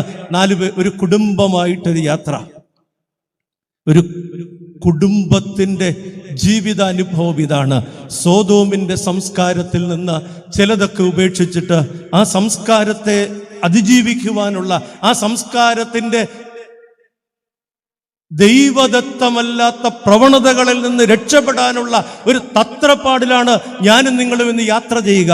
പ്രിയ സഹോദരങ്ങളെ, ഇതാണ് കുടുംബജീവിതം. അതുകൊണ്ടാണ് പിതാക്കന്മാർ പറഞ്ഞത്, സോതോമിന്റെ സംസ്കാരം തീണ്ടാതിരിക്കാൻ വേണ്ടിയിട്ട് കുടുംബത്തിൽ പ്രാർത്ഥനയുണ്ടാകണമെന്ന്, കുടുംബത്തിൽ നോമ്പുണ്ടാകണമെന്ന്. ഇതൊരു സ്ട്രഗിളാണ്. വളരെ വ്യക്തമായി നമുക്ക് പരാമർശിക്കാവുന്ന ഉദാഹരണമാണ് നോഹ. ചുറ്റും വെള്ളപ്പൊക്കമാണ്. വെള്ളപ്പൊക്കത്തിന്റെ നടുവിൽ നോഹ പണിതുയർത്തിയ ഒരു പെട്ടകമുണ്ട്. ആ പെട്ടകത്തിനകത്ത് 8 പേർ വളരെ സന്തോഷത്തോടെ, സമാധാനത്തോടെ, ഐക്യത്തോടെ, സ്നേഹത്തോടെ കരുതുകയാണ്. ഒരിക്കൽ ഞാൻ ഒരിടത്ത് പ്രസംഗിച്ചു, നോഹയുടെ പെട്ടകത്തിൽ ഐക്യം. എന്താ കാരണം? പുറത്ത് പ്രളയമാണെങ്കിൽ നോഹയുടെ പെട്ടകത്തിനകത്ത് ഐക്യമുണ്ട്. പ്രളയം തീർന്നാൽ പ്രശ്നം ആരംഭിക്കും. അത് സഭയിലും ഇടവകയിലും വീട്ടിലും എല്ലാം അങ്ങനെയാണ്. ഒരു പൊതുശത്രു ഉണ്ട്. പ്രിയപ്പെട്ടവര്, പല ആളുകളും അല്പം ലാഘവത്തോടെ പറയുന്നൊരു കാര്യമാണ്, ചില സംവിധാനങ്ങൾ നിലനിൽക്കുന്നത് തന്നെ പൊതുശത്രു ഉള്ളത് കൊണ്ടാണ്. ഒരു ശത്രു ഉള്ളത് കൊണ്ട് മാത്രം സംഘടിച്ചു നിൽക്കുന്ന ചില സംവിധാനങ്ങളെ കുറിച്ച് ചിലരുടെ അഭിപ്രായം പറഞ്ഞ് കേട്ടിട്ടുണ്ട്. ആരാന്നോ എന്താന്നോ പറയുവാൻ ഇത്തരുണത്തിൽ ഞാൻ അതിനു വേണ്ടിയിട്ട് ശ്രമിക്കുന്നില്ല. പ്രിയപ്പെട്ടവരെ, നമ്മുടെ ഒക്കെ ഭവനത്തിൽ അസ്വസ്ഥത ഉണ്ടാകുന്നതിന്റെ കാരണം എന്താണെന്നറിയാമോ? പുറത്ത് പ്രളയമില്ലാത്തത് കൊണ്ടാണ്. നമ്മുടെ ഭവനത്തിൽ കൂട്ടത്തല്ലുണ്ടാകുന്നതിന്റെ, തല്ലെന്നുള്ള വാക്ക് ഞാൻ ഉപയോഗിക്കാം, മനസ്സുകൊണ്ടും വാക്കുകൊണ്ടും ശൈലി കൊണ്ടും നോട്ടം കൊണ്ടും ഇടപാട് കൊണ്ടും രീതി കൊണ്ടുമൊക്കെ അക്ഷരികമായ തല്ല് നടക്കുന്നില്ലെങ്കിലും അങ്ങനെയൊക്കെയാണ് പലയിടങ്ങളിലും. കാരണം എന്താണെന്ന് ചോദിച്ചാൽ പുറത്ത് പ്രളയമില്ലാത്തത് കൊണ്ടാണ്. പുറത്ത് പ്രളയം, അകത്ത് ഐക്യം. ഇതാണ് നമ്മുടെ ദൗത്യം. ഈ വെള്ളത്തിന്റെ നടുവിൽ ഒന്ന് രക്ഷപ്പെടാൻ വേണ്ടി ഒരു നൗക, അതാണ് കുടുംബം. സോതോമിന്റെ നടുവിൽ ഒരു രക്ഷപ്പെടാൻ വേണ്ടി നമ്മൾ ഉണ്ടാക്കുന്ന ഒരു പുതിയ സംസ്കാരം, പ്രാർത്ഥനയുടെ, നോമ്പിന്റെ, ആരാധനയുടെ. സഹോദരങ്ങളെ സൂക്ഷിക്കണം. ഈ സോതോം എന്ന് പറയുമ്പോൾ എൻ്റെ മനസ്സിലേക്ക് പെട്ടെന്ന് വരുന്നത് ഗോഡ്സ് ഓൺ കൺട്രിയെ കുറിച്ചാണ്. ദൈവത്തിന്റെ സ്വന്തം നാടാണ് പെട്ടെന്ന് എൻ്റെ മനസ്സിലേക്ക് വരിക. അകത്തളങ്ങളിലേക്ക് നമ്മളാരും കടന്നു കയറാത്തത് കൊണ്ടാണ്, അല്ലെങ്കിൽ വാർത്തകൾ പുറത്തേക്ക് വരാത്തത് കൊണ്ടാണ്, അല്ലെങ്കിൽ രാഷ്ട്രീയ സംവിധാനങ്ങൾ പലതും ഒതുക്കുന്നത് കൊണ്ടാണ്, അല്ലെങ്കിൽ അധികാരപ്പെട്ട ഉദ്യോഗസ്ഥന്മാർ അതിൻ്റെ കൂട്ടാളികളാകുന്നത് കൊണ്ടാണ്. എന്താണ് ദൈവത്തിന്റെ സ്വന്തം നാട്ടിൽ നടക്കുന്നതെന്ന് ലോകമറിയാതെ പോകുന്നത്. പണ്ടൊക്കെ എന്തെങ്കിലും തരത്തിലുള്ള കുറ്റകൃത്യങ്ങൾ, മൃഗീയ മാരകമായ കുറ്റകൃത്യങ്ങൾ നടന്നാൽ അത് വിദേശത്താണെന്ന്, വടക്കേ ഇന്ത്യയിലാണെന്ന്, അല്ലെങ്കിൽ മറ്റെവിടെയെങ്കിലും ആണെന്നൊക്കെ പറഞ്ഞിരുന്നെങ്കിൽ ഇന്ന് ഇന്ന് അഫ്ഗാനിസ്ഥാനിലോ മറ്റേതെങ്കിലും രാജ്യത്തോ പിടിക്കപ്പെടുന്ന ഭീകര സംവിധാനങ്ങളിൽപ്പെട്ട ആളുകളിൽ ഏതെങ്കിലും ഒരാൾ ദൈവത്തിൻ്റെ സ്വന്തം നാട്ടിൽ നിന്നുണ്ടാവുന്നു എന്ന് പറയുന്നത് നമ്മുടെ ദേശത്തിൻ്റെ ഒരു മഹത്വമായിട്ട് വേണമെങ്കിൽ പരാമർശിക്കപ്പെടാവുന്ന വിഷയം. ആർക്കും അതേക്കുറിച്ചൊന്നും വേദനയില്ല, ആർക്കും അതേക്കുറിച്ചൊന്നും സങ്കടമില്ല. പ്രിയപ്പെട്ടവരെ, അത് ഇന്നയിടത്തെന്ന് പറയാനൊക്കാത്തത്ര നമ്മളോട് അടുത്ത് വന്നിരിക്കുന്നു എന്നുള്ളതാണ്. സൊദോം തകർന്നു പോകും. യാതൊരു ദാക്ഷിണ്യമില്ലാതെ ദൈവത്തിന്റെ കോപത്തിന് പാത്രീഭൂതമാകും. പ്രിയപ്പെട്ടവരെ, ഒരു പുതിയ സംവിധാനത്തിലേക്ക്, ഒരു സംസ്കാരത്തിലേക്ക് ഓടുകയാണ്. ജീവൻ, ആരോഗ്യം നിലനിർത്തുവാൻ വേണ്ടിയുള്ള ഓട്ടമാണ്. അതിനകത്തെല്ലാം ഇട്ടിട്ടുള്ള ഒരു ഓട്ടമാണ്. എല്ലാം കളഞ്ഞാലും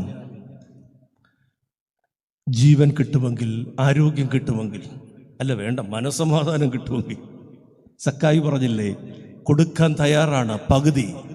എനിക്ക് വേണം നിന്നെ, എനിക്ക് വേണം നീ തരുന്ന രക്ഷ, എനിക്ക് വേണം നീ തരുന്ന സന്തോഷം എന്ന് പറഞ്ഞ സക്കായിയെ പോലെ ചിലതൊക്കെ വിട്ടുകളയാൻ തയ്യാറായാൽ, സഹോദരങ്ങളെ ഞാൻ ഓർമ്മിപ്പിക്കട്ടെ, നമ്മുടെ കൈകളിൽ നമുക്ക് അവകാശപ്പെടാത്തത് എന്തെങ്കിലും ഉണ്ടെങ്കിൽ അത് വിട്ടുകളയാൻ തയ്യാറായാൽ അതിൽ നിന്ന് ലഭിക്കുന്ന മനസ്സമാധാനം അതിനേക്കാൾ വാല്യുള്ളതായിരിക്കും. 10 അതിനേക്കാൾ ശ്രേഷ്ഠമായിരിക്കും. അവനവൻ അവകാശപ്പെടാത്തതൊന്നും അവന്റെ കൈക്കൽ അറിഞ്ഞോ അറിയാതെയോ വരാൻ പാടില്ല. എന്നെ ഭാഗത്തു നിന്ന് മാറുകയാണ്. വിലയുള്ളതിന് വേണ്ടിയുള്ള ഓട്ടമാണ് വില കുറഞ്ഞതിട്ടിട്ട. വില കുറഞ്ഞതെന്ന് പറയുമ്പോൾ ലോത്ത് ഏറ്റവും വിലയുള്ളതായിട്ട് കണ്ട സൊദോമിന്റെ സൗഭാഗ്യങ്ങൾ ഇട്ടിട്ട് ജീവൻ രക്ഷിക്കുവാൻ, ആരോഗ്യം നിലനിർത്തുവാൻ വേണ്ടിയുള്ള യാത്രയാണ്. മൂന്നാമത് ഈ യാത്രയിൽ കാണുന്ന, ബന്ധപ്പെട്ടുള്ള ഈ ഓട്ടത്തിൽ കാണുന്ന മൂന്നാമത്തെ പ്രത്യേകത എന്ന് പറയുന്നത് ബന്ധപ്പെട്ടുള്ള ഓട്ടമാണ്. ആരംഭിച്ചത് 4 പേര് ഒരുമിച്ചാണ്. ദൈവദൂതന്മാരുടെ പ്രചോദനം അവർക്കുണ്ട്. പ്രിയ അബ്രഹാമിന്റെ മധ്യസ്ഥത അവർക്കുണ്ട്. ദൈവദൂതൻ കൈക്ക് പിടിച്ച് സൊദോം പട്ടണത്തിന്റെ വെളിയിൽ ലോത്തിനെയും ഭാര്യയെയും കുഞ്ഞുങ്ങളെയും അവന്റെ മക്കളെയും എത്തിച്ചു എന്നാണ് പറയുക. എന്നിട്ടും ലോത്തിന്റെ ഭാര്യ ഒറ്റ നിബന്ധനയുള്ളൂ, പുറകോട്ട് നോക്കരുത്. ലോത്തിന്റെ ഭാര്യ പുറകോട്ട് നോക്കി ഉപ്പുതൂണായിപ്പോയി. കഥ അറിയാവുന്നത് കൊണ്ട് അതിൻ്റെ മറ്റു വശങ്ങളിലേക്ക് പോകുന്നില്ല. പ്രിയപ്പെട്ടവരെ, 4 പേര് ഒരുമിച്ചുള്ള ഓട്ടത്തിൽ ഒരാൾ നിന്നുപോയി, ഒരാൾ പുറകോട്ട് നോക്കി, ഒരാൾ നിന്നുപോയി. എത്ര ഭയങ്കരമാണ്.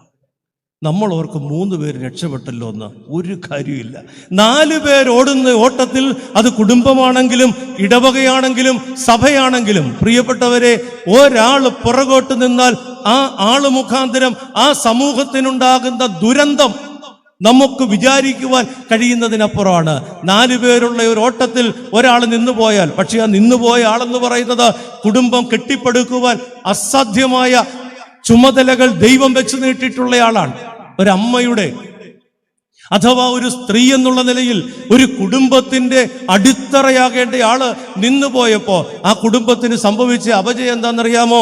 ലോത്തും 2 പെൺമക്കളും സോവർ എന്ന് പറയുന്ന സ്ഥലത്തെത്തി. സോവർ. പക്ഷേ അനന്തരഫലമായിട്ട് നമ്മൾ കാണുന്നത് തകർന്ന് തരിപ്പണമായ, പറയാൻ അറയ്ക്കുന്ന, പറയാൻ മടിക്കുന്ന, മടിക്കൊന്നും വേണ്ട, ഇന്ന് ഒത്തിരി സംഭവങ്ങൾ പത്രത്തിൽ കേരളത്തിൽ നടക്കുന്നത് ദിനം പ്രതി വായിക്കാറുണ്ട്. അതുകൊണ്ടാണ് ഞാൻ പറഞ്ഞത്, സൊദോമും കേരളവുമായിട്ട് താരതമ്യം ചെയ്യാൻ ഒട്ടും പ്രയാസപ്പെടേണ്ടതില്ല. സൊദോമിലേത് വായിച്ചിട്ട് മനോരമ പത്രം, ഏതെങ്കിലും പത്രം അതാത് ദിവസത്തേത് വായിച്ചു നോക്കിയാൽ അതല്ല ഇവിടെയുണ്ടല്ലോ അച്ഛ എന്ന് പറയുന്ന അവസ്ഥയാണെന്നുള്ളത്. എങ്കിലും ഞാൻ പറയട്ടെ, 2 ജാതികളാണ് ലോത്തിന്റെ പെൺമക്കളിൽ നിന്ന് ഉത്ഭവിച്ചത്, മോവാബ്യരും അമ്മോന്യരും. ഒരു രൂത്തിനെ കുറിച്ചല്ലാതെ ഈ ജാതിയിൽ ഒരു നന്മയും പരാമർശിക്കപ്പെടുന്നില്ല എന്നുള്ള കഷ്ടതരമായ അവസ്ഥ. എന്നും തമ്മിലടിക്കുന്ന, ലോകത്തിന് തന്നെ ഒരു ശാപമായി മാറിയ 2 സമൂഹമാണ് രൂപപ്പെട്ടത്. അമ്മ നിന്നുപോയതാണ് കാരണം. അല്ലെങ്കിലും വേദപുസ്തകത്തിൽ അമ്മ നിന്നുപോയ, അമ്മ പരാജയപ്പെട്ടു പോയ, അമ്മ തെറ്റായ മാർഗങ്ങളിലേക്ക് പോയ സംവിധാനങ്ങളെ കുറിച്ച് പറയുന്നിടത്തൊക്കെ തിക്തമായ അനുഭവമാണ്. അമ്മ റിബേക്ക യാക്കോബിനൊരു ഉപദേശം കൊടുത്തു. ഒരു ചെറുപ്പക്കാരന്റെ 20 വർഷം വെറുതെ പോയി, അടിമപ്പണി ചെയ്ത് നഷ്ടപ്പെടുത്തേണ്ടതായിട്ട് വന്നു. എത്രയെത്ര ഉദാഹരണങ്ങളാണുള്ളത്. പ്രിയപ്പെട്ടവരെ, അമ്മ എന്ന് പറയുമ്പോൾ ഇവിടെ ലോത്തിന്റെ ഭാര്യ ആയതുകൊണ്ട് ഞാനങ്ങ് പറഞ്ഞു എന്നുള്ളതേ ഉള്ളൂ. അപ്പനും അതിൽ നിന്ന് ഒട്ടും ഒഴിവുള്ളതല്ല. ഒരുമിച്ചുള്ള യാത്രയിൽ ഒരാൾ പിന്നോട്ട് നോക്കുന്ന, ഒരാൾ നിന്നു പോകുന്ന, ഒരാൾ ദൈവകൽപ്പന അനുസരിക്കാതെ പോകുന്ന സാഹചര്യത്തിൽ സംഭവിക്കുന്ന ദുരന്തം ആ കുടുംബം തകർന്ന് ശിഥിലമായി, തകർന്ന് തരിപ്പണമായിട്ട് പോയി. പറയാൻ മടിക്കുന്ന ഒരു ചരിത്രത്തിൻ്റെ ആവിർഭാവമാണ് ആ കുടുംബത്തിൽ നിന്ന് രൂപപ്പെട്ടത്. സഹോദരങ്ങളെ, നമ്മൾ ഇന്ന് നേരിടുന്ന പ്രശ്നം എന്താണ്? കുടുംബത്തിലേക്ക് നോക്കിക്കേ, ഒരുമിച്ചോടുകയാണ്. ത്തിൻ്റെ നടുവിൽ ആരോ ഒരാള് പുറകോട്ട് നിൽക്കുകയാണ്. ആരോ ഒരാള് ആ കുടുംബത്തിന്റെ സന്തോഷം തല്ലിത്തകർക്കുകയാണ്. ആരോ ഒരാള് ആ വീടിന്റെ ദുരന്തത്തിന് കാരണമായിട്ട് മാറുകയാണ്. നിങ്ങൾ വായിച്ചിട്ടുണ്ടല്ലോ, വിശുദ്ധ മർക്കോസ് 5-ാം അധ്യായത്തിൽ ഒരു ഭൂതഗ്രസ്തനെ യേശു സൗഖ്യമാക്കി.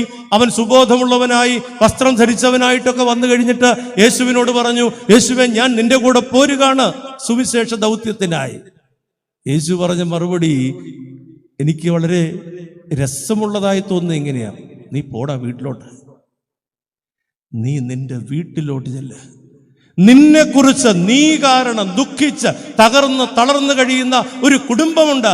ഞാൻ നിനക്ക് സൗഖ്യം തന്നത് നിന്റെ വീടിനെ കൊള്ളാവുന്നവനാക്കാനാണ്, സുവിശേഷം പറയാനല്ല. നീ നിന്റെ വീട്ടിലുള്ളവരോട് പറ സുവിശേഷം. കർത്താവ് നിനക്ക് ചെയ്തത് നിന്റെ വീട്ടിലുള്ളവരോട് പറ. നമുക്കൊക്കെ പറ്റുന്ന ഒരു വലിയ പ്രശ്നമാണ്, പുറത്തെല്ലാം നമ്മളൊക്കെയാണ്, അകത്ത് പോരാത്തവരാണ്, വീടിനകത്ത് പോരാത്തവരാണ്. സഹോദരങ്ങളെ, ലോത്തിന്റെ ഭാര്യയിൽ സംഭവിച്ച അപജയം ആ ലോത്തിനെ തകർത്തു, ലോത്തിന്റെ കുടുംബത്തെ തകർത്തു, അവന്റെ മക്കളുടെ ജീവിതം തകർത്തു. ഓടിയത് വെറുതെയായി പോയി എന്ന് പറയുന്ന അവസ്ഥയിൽ കാര്യങ്ങൾ എത്തി നിൽക്കുക. ഞാൻ ഉൾപ്പെടുന്ന പല മേഖലകളുണ്ട്. എൻ്റെ കുടുംബമുണ്ട്, എൻ്റെ ഇടവകയുണ്ട്, എൻ്റെ സഭയുണ്ട്, ഞാൻ പ്രവർത്തിക്കുന്ന മേഖലകളുണ്ട്. നോക്ക് എങ്ങനെ നമ്മുടെ ഓട്ടം. ഇന്നെല്ലാ മേഖലകളിൽ സഹോദരങ്ങളെ, ദൈവിക സാക്ഷ്യം തകർക്കുന്ന പിന്നോട്ട് വലികളാണ്. പിന്നോക്കം തിരിയുന്നവരും തിരിക്കുന്നവരുമാണ്. മുന്നോട്ട് പോകാൻ സമ്മതിക്കാത്ത പ്രകടമായ പ്രതിസന്ധികളാണ് ഇന്നെല്ലാ മേഖലകളിലും രൂപപ്പെട്ടിരിക്കുന്നത്.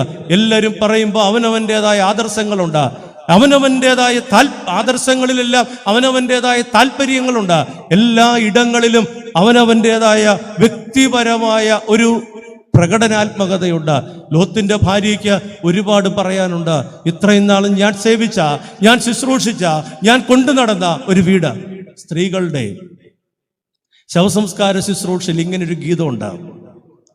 അത് ഞാൻ ഗദ്യരൂപത്തിൽ പറയാം. വീടതിൽ ഇളവില്ലാതെ ഓടി നടന്നോളെ, കബർ അതിലേക്ക് ഏന്തുന്ന അപരന്മാർ, നാഥ കൃപ ചെയ്യണം. ഭയങ്കര സങ്കടമാണ്. ഇത്രയും നാളും അടുക്കള, ഡൈനിങ് ഹാള്, തിണ്ണ, മുറ്റം, ഇങ്ങനെ വീടിനകത്തൂടെ അടിച്ച് തകർത്ത് ജീവിച്ച ഈ സ്ത്രീ ഉണ്ടല്ലോ, മരിച്ചു കിടക്കുന്ന ആളെ കുറിച്ചാ ഈ സ്ത്രീ ഉണ്ടല്ലോ, ഇപ്പോ അയൽവക്കംകാരും നാട്ടുകാരും ബന്ധുക്കാരും ഒരു പരിചയമില്ലാത്തവരൊക്കെ അകത്തോട്ട് വന്നിട്ട് അവര് വീട് കയറി കൈകാര്യം ചെയ്യുന്നു മാത്രമല്ല, ഇത് ചുമന്നുകൊണ്ട് കബറിലേക്ക് പോകുന്ന ഒരു സ്ഥിതിവിശേഷം. പ്രിയപ്പെട്ടവരെ, എത്ര ഭീകരമാണ്! ഞാൻ ഭരിച്ചുകൊണ്ടിരുന്ന ഒരു രാജ്ഞിയായി ഞാൻ നടത്തിക്കൊണ്ടിരുന്ന സംവിധാനം ഇട്ടേച്ചു പോകുന്ന ഒരവസ്ഥ. മരിച്ചു കഴിഞ്ഞാൽ പിന്നെ നോക്കാൻ ഒക്കത്തില്ല. ജീവനോടെയാണെങ്കിലോ ആരാ തിരിഞ്ഞു നോക്കാത്തത്? ലോത്തിന്റെ ഭാര്യ നോക്കി. ക്ഷമിക്കണം, ഇവിടെ വന്നിരിക്കുന്നത് കൂടുതൽ സ്ത്രീകളും ശ്രദ്ധയോടെ ഇരിക്കുന്നത് അവരും, പക്ഷെ പറയാതിരിക്കാൻ നിർവാഹമില്ല. വേദപുസ്തക ഉൽപ്പത്തി മുതൽ വെളിപാട് വരെ പറയുന്നത് ആസക്തി കൂടുതൽ സ്ത്രീകൾക്കാണെന്ന്. പാമ്പാടിലെ സ്ത്രീകളല്ല. എന്താ അതിന്റെ കാരണം? പുരുഷ മേധാവിത്വത്തിന്റെ എന്ന് പറഞ്ഞ് നിങ്ങൾ ആശ്വസിച്ചോ, പക്ഷേ ആസക്തി കൂടുതൽ. ഇന്നും അങ്ങനെയാന്ന് ചില പുരുഷന്മാരൊരിക്കൽ എന്നോട് പറഞ്ഞു, എന്തെങ്കിലും ഒരു പാവപ്പെട്ടവന് കൊടുക്കാമെന്ന് വെച്ചാൽ അവള് സമ്മതിക്കുകയില്ല. റാഹേല് കുറെ വിഗ്രഹ കൂട്ടുമെടുത്തുകൊണ്ട് അപ്പന്റെ വീട്ടിൽ നിന്ന് തന്റെ ഭവനത്തിലേക്ക് പോകാൻ വേണ്ടി സുരക്ഷിതത്വത്തിന് സമ്പാദ്യമായി കരുതിയ വിഗ്രഹ കൂട്ടുമായി യാത്ര ചെയ്യുന്ന ഒരു രംഗം ഉൽപ്പത്തി പരാമർശിക്കുന്നുണ്ട്. പക്ഷേ റാഹേൽ എത്തേണ്ട സ്ഥലത്തെത്തിയില്ല, വഴിയിൽ പെട്ടുപോയി. അവളെ വഴിയിൽ അടക്കി. പിതാക്കന്മാരുടെ കല്ലറയിൽ അടക്കപ്പെടാനുള്ള യോഗം റാഹേലിന് ഇല്ലാതെ പോയി എന്ന് തിരുവചനം പറയുന്നു. ഞാൻ സൂചിപ്പിച്ചത്, പ്രിയപ്പെട്ടവരെ, ഒരാൾ നിന്നുപോയാൽ, ഒരാൾ എതിരായി നിന്നാൽ, ഒരാള് ദൈവകൽപ്പനയ്ക്കും ഒരുമിച്ചുള്ള ഓട്ടത്തിനും വിഘാതമായി നിന്നാൽ കൂടെയുള്ള ആളുകളുടെ ഓട്ടം കൂടി വൃഥാവിലായി തീരുകയാണ്. നമ്മളൊക്കെ ആയിരിക്കുന്ന മേഖലകളിൽ നമുക്ക് ചേർന്നോടാനൊക്കോ? ഒരുമിച്ച് ചേർന്നോടാനൊക്കുക. നമ്മുടെ വ്യക്തി താല്പര്യങ്ങൾക്കപ്പുറം, നമ്മുടെ വ്യക്തിപരമായ അഭിപ്രായങ്ങൾക്കപ്പുറം ഒരു സമൂഹത്തിൻ്റെ, എൻ്റെ കുടുംബത്തിൻ്റെ, എൻ്റെ ഇടവകയുടെ, എൻ്റെ സഭയുടെ, ഞാൻ പ്രവർത്തിക്കുന്ന മേഖലകളുടെ, എൻ്റെ ഔദ്യോഗിക ചുമതലകളുടെയൊക്കെ നടുവിൽ ഒരുമിച്ചോടാനൊക്കുക. പിണക്കങ്ങളുടെ, വൈരാഗ്യങ്ങളുടെ, എതിർപ്പുകളുടെ, ഗ്രൂപ്പുകളുടെ ഒക്കെ പശ്ചാത്തലങ്ങൾ എല്ലാ മേഖലകളിലും പ്രകടമാണ്. സഹോദരങ്ങളെ, ഇത് പിടിച്ച് പുറകോട്ട് വലിക്കുന്ന, സമൂഹത്തെ ഇല്ലാതാക്കി കളയുന്ന, വിജയ സാധ്യതകളെ തല്ലിക്കെടുത്തുന്ന ഇലക്ഷൻ സംജാതമാവുകയാണല്ലോ. പ്രിയപ്പെട്ടവരെ, ഇലക്ഷന്റെ കാര്യത്തിൽ എപ്പോഴും പറയുന്ന ഒരു സംവിധാനമാണ് സ്വയം തോക്കുന്ന രാഷ്ട്രീയക്കാര്, തമ്മിൽ കലുഷിതമായ സംവിധാനം, അവർ തന്നെ ക്രിയേറ്റ് ചെയ്യപ്പെടുന്ന സാഹചര്യങ്ങൾ കൊണ്ട് തോറ്റുപോകുന്ന ഒരു സ്ഥിതിവിശേഷം. അടുത്ത സമയത്ത് ഞാനും അഭിമന്യ തിരുമേനിയും കൂടെ ഒരു ആളെ മീറ്റ് ചെയ്തപ്പോൾ തിരുമേനി പറഞ്ഞ ഒരു വിഷയം, ഏത് പാർട്ടി എങ്ങനെയെന്നുള്ളതിനെ കുറിച്ചല്ല, സ്വയം തോൽക്കാൻ നിന്നുകൊടുക്കുന്ന ഇടപാടുകൾ. ലോത്തിന്റെ ഭാര്യ സ്വയം തോൽക്കാൻ നിന്നുകൊടുത്തു, അനന്തരഫലമായിട്ട് കുടുംബം പരാജയപ്പെട്ടു. നമ്മൾ സ്വയം തോൽവി സമ്മതിച്ചാൽ ജയിപ്പിക്കാൻ ആരും ഉണ്ടാകത്തില്ല. കുടുംബത്തിൽ നമ്മൾ സ്വയം തോൽവി സമ്മതിച്ചാൽ, തോൽക്കാൻ വേണ്ടി നിന്നാൽ, തോൽക്കാൻ വേണ്ടി ജീവിച്ചാൽ പിന്നെ ജയിപ്പിക്കാൻ ആരും ഉണ്ടാകത്തില്ല. അടുത്ത സമയത്ത് ഒരു കുടുംബ വിഷയത്തിൽ സംസാരിക്കാനിടയായി. വളരെ ചെറുപ്പമാണ് രണ്ടുപേരും, 2 കുഞ്ഞുങ്ങൾ, 6ലും 3ലും ഒക്കെ പഠിക്കുന്ന അതേ പ്രായമുള്ള 2 കുഞ്ഞുങ്ങൾ. സഹോദരങ്ങളെ, വലിയ പ്രശ്നമാണ്. ഒരു തരത്തിലും അഡ്ജസ്റ്റ് ചെയ്ത് പോകാൻ മേലാത്ത അവസ്ഥ. ഞാൻ ആ വീട്ടിൽ ചെന്ന് ഇരുന്ന് സംസാരിച്ചപ്പോൾ ഇവർ 2 പേരും തമ്മിലുള്ള ഇടപെടൽ കണ്ടപ്പോൾ ഇതുവരെ ഒരു പള്ളി പൊതുയോഗത്തിൽ പോലും ഞാൻ കണ്ടിട്ടില്ല. പ്രിയപ്പെട്ടവരെ, ഇത്രയും മാരകമായ രംഗം, ഇത്രയും ഭീകരം. ഞാൻ ഇരിക്കുമ്പോൾ ഇതാണ് സ്ഥിതിയെങ്കിൽ ഞാൻ ഇറങ്ങിപ്പോന്നപ്പോൾ ആലോചിച്ചു, എങ്ങനെ ആ വീട്ടിൽ അവർ ജീവിക്കുന്നു. പ്രിയപ്പെട്ടവരെ, സ്വയം തോക്കാൻ നിന്നു കൊടുക്കുക. 36, 38 ഒക്കെ വയസ്സേ ആയിട്ടുള്ളൂ, ചാകാൻ തക്ക പ്രായമൊന്നും ആയിട്ടില്ല. തോക്കാൻ നിന്നു കൊടുക്കുകയാണ്. നമ്മളൊക്കെ നിന്ന് തോൽവി ഏറ്റുവാങ്ങുകയാണ്. നമ്മുടെ സ്വാർത്ഥത കൊണ്ട്, നമ്മുടെ അഹങ്കാരം കൊണ്ട്, നമ്മുടെ വാശി കൊണ്ട്, നമ്മുടെ സ്വന്തമായ സ്വാർത്ഥമായ താല്പര്യങ്ങൾ കൊണ്ട് നാം തോക്കുന്നു. കൂടെയുള്ളവരെ കൂടെ തോൽവിക്ക് വിധേയരാക്കുന്നു. ഉപസംഹരിക്കട്ടെ ഞാൻ ഒരു യാത്ര, സോദോമിന്റെ സംസ്കാരത്തിൽ നിന്ന് സോവറിലേക്കുള്ള യാത്ര. സോവർ എന്ന വാക്ക് പുതിയ നിയമത്തിലേക്ക് വരുമ്പോൾ അത് സേവിയറാണ്, നമ്മുടെ കർത്താവാണ്. ക്രിസ്തുവിങ്കിലേക്ക് മടങ്ങുക, ഇതായിരുന്നു നമ്മുടെ ആമുഖം. ക്രിസ്തുവിങ്കിലേക്ക്, സോദോമിന്റെ സംസ്കാരത്തിൽ നിന്ന് നമുക്ക് ക്രിസ്തുവിങ്കിലെത്തണം. അതിനു വേണ്ടത് സോദോമിന്റെ സുഖം. അതത്ര ആഘോഷമല്ല. അവിടെ സുഖമുണ്ടെങ്കിലും ആ സംസ്കാരം നമുക്ക് ചേരുന്നതല്ല. സോദോമിന്റെ സംസ്കാരത്തിൽ നിന്ന് രക്ഷപ്പെടുവാൻ സോദോമിന്റെ സുഖങ്ങളെ പരിത്യജിക്കാം. ഈ 50 ദിവസത്തെ യാത്ര നെഞ്ചിൽ തൊട്ട് നമുക്ക് പറയാം, സോവറിലേക്ക്, സേവിയറിലേക്ക്, ക്രിസ്തുവിലേക്ക്. ഏത് കൊറോണ, ഏത് കോവിഡ് സാഹചര്യങ്ങൾ ഉണ്ടായാലും അതിനപ്പുറം ജയിക്കുവാൻ വേണ്ടി നമ്മെ പഠിപ്പിച്ച, ജയിക്കാൻ ഉള്ള പ്രേരണ നമുക്ക് തരുന്ന ക്രിസ്തു ബന്ധത്തിലേക്ക് നമ്മുടെ ജീവിതത്തെ ക്രമീകരിക്കാം. ഉപേക്ഷിക്കാം സോദോമിന്റെ സുഖങ്ങളെ, അങ്ങനെ സോദോമിന്റെ സംസ്കാരങ്ങളെ, എന്നിട്ട് സേവിയറിന്റെ, ക്രിസ്തുവിന്റെ പുതിയ സംസ്കാരത്തെ നമുക്ക് ഏറ്റെടുക്കാം. ഒന്ന്, പിതാക്കന്മാരെ ഓർത്ത് നമ്മെ അനുഗ്രഹിച്ച ദൈവത്തോട് ഒത്തിരി കടപ്പാടുണ്ട്. നമ്മുടെ യോഗ്യതയല്ല, അവരുടെ പ്രാർത്ഥനയാണ്. കണ്ടെത്തണം എൻ്റെ അനുഗ്രഹത്തിൻ്റെ പിന്നിലെ കാരണക്കാരെ. 2, സോദോമിന്റെ സുഖത്തിൽ നിന്ന് ഓടി രക്ഷപ്പെടുമ്പോൾ ആകെ ലക്ഷ്യം ജീവൻ, ആരോഗ്യമാണ്. തിരിച്ചറിയണം അമൂല്യമായത് എന്തൊക്കെയാണെന്ന്. വിലയില്ലാത്തതിനെ കുറിച്ചുള്ള സംസാരങ്ങളും പ്രാർത്ഥനകളും ആഗ്രഹങ്ങളും കണ്ണുനീരുകളും ഒക്കെയുണ്ട്. അതിനപ്പുറം വിലയുള്ളത് തിരിച്ചറിയാം. എന്നിട്ട് ദൈവത്തോട് പറയാം, ഇത്ര അത്ഭുതകരമായി നീ എന്നെ സൃഷ്ടിച്ചിരിക്കുകയാൽ ഞാൻ നിന്നെ സ്തോത്രം ചെയ്യുന്നുവെന്ന. 3, ഒരുമിച്ചുള്ള ഓട്ടത്തിൽ ഒരാൾ പോലും പുറകോട്ട് നിന്നാൽ കൂടെ ഓടുന്നവർക്ക് അത് വേദനയാണ്. ഞാൻ ഓടുന്നിടത്ത് എൻ്റെ കൂടെ ഓടുന്നവർക്ക്, എന്നെ നയിക്കുന്നവർക്ക്, എൻ്റെ കൂടെ ചേർന്ന് നിൽക്കുന്നവർക്ക് ഞാനൊരു വേദനയാവരുത് എന്നെങ്കിലും കുറഞ്ഞപക്ഷം നമുക്ക് തീരുമാനിക്കാം. സോദോമിൽ നിന്ന് സോവറിലെത്തുന്ന ഒരു പുതിയ ഈസ്റ്ററിന്റെ അനുഭവത്തിലേക്ക് ഈ നോമ്പ് നമ്മെ നയിക്കട്ടെ എന്ന് പ്രാർത്ഥിക്കുന്നു.